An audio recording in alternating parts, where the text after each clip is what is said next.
وقبل ما نكمل الحكاية ما تنسوش الاشتراك معايا عشان نكمل حكاوينا اللي في أراضي الأحلام اهي جنبينا. وكان يا مكان في يوم من الأيام كان هناك قرية صغيرة حواليها غابة خضرة وأنهار صافية وتلال بتنور تحت الشمس. وفي القرية ولد عاشق للقصص القديمة والأساطير بيقضي معظم وقته فيها ما بين الحكايات والكتب، اسمه آدم. وفي ليلة من الليالي آدم كان ماشي في الغابة كالعادة لما حاجة بتلمع وسط الأشجار. قرب منها بخوف بس فضوله معرفش يمنعه. لقى باب من الخشب عليه نقوش غريبة.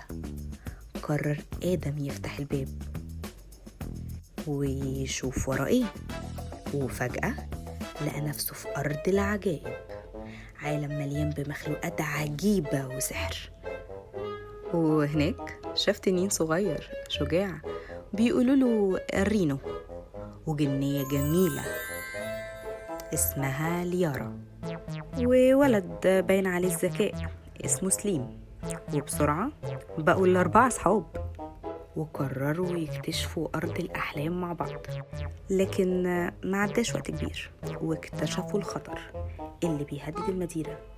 ساحر شرير اسمه دراكون عاوز يسيطر على الأرض العجائب بسحره الأسود ويدمر كل اللي فيها.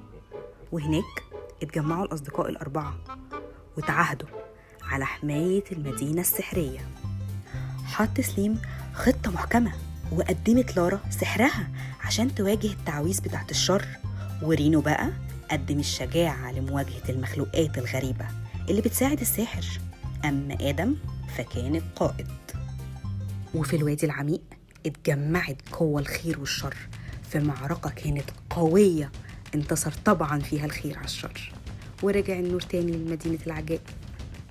وبس كده كفاية، هنا خلصت الحكاية، حكاية آدم وأرض العجائب. ودي كانت مجرد نهاية لحكايات كتير معايا.